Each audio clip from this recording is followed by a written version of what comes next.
Bhojpuri industry में कैसे comeback किया जाता है वो कोई खेसारी लाल यादव से सीखे। जी हाँ दोस्तों, खेसारी लाल यादव का एक लेटेस्ट सॉन्ग है जिस गाने का नाम है धनी हो धन। और ये गाना खेसारी लाल यादव का 1.5 या 2 महीने के बाद आया है। और किसके साथ आया है? सपना चौहान। जी हाँ दोस्तों, जो कि सपना चौहान पर इल्ज़ाम लग रहा था कि खेसारी लाल यादव को जान से मारने की कोशिश कर रहे हैं सपना चौहान, उसी के साथ खेसारी लाल यादव का बिजोड़ गाना आ रहा है जिस गाने का नाम है धनी हो धन, जिसमें फीमेल गायिका हैं शिल्पी राज। भोजपुरी इंडस्ट्री की शेरनी गायक शिल्पी राज के साथ खेसारी लाल यादव का गाना आ रहा है और बहुत दिनों के बाद दोनों का जोड़ी एक साथ में देखने को मिल रहा है। और बात कर लेते हैं सपना चौहान खेसारी लाल यादव का जोड़ी तो हिट था।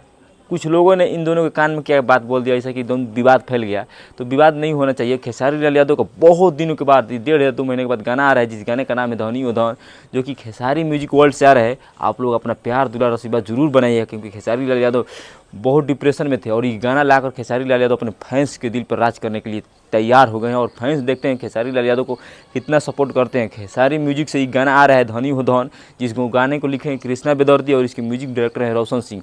तो अब ये देखना है कि खेसारी लाल यादव कितना खरा उतारते हैं, क्योंकि 1.5 या 2 महीने के बाद किसी का गाना आना और मार्केट में कैसा चलता है, कैसा रिस्पॉन्स रहता है। खेसारी लाल यादव अपने फैंस तो चाहते हैं कि मेरा गाना हर कोई सुने, सब कोई सुने, सपोर्ट करे, लेकिन खेसारी लाल यादव इवेंट में बोले थे कि मेरा कट्टर फैन है, वो लोग कहीं नहीं जाएगा, मेरा गाना को सुनेगा, प्यार दुलार बरसाएगा। खेसारी म्यूजिक से आया है तो तुम दबा के गाना सुनिए और खेसारी भैया का तुम नंबर 1 पहुँचाइए, नंबर 1 ट्रेंडिंग में पहुँच जाना चाहिए।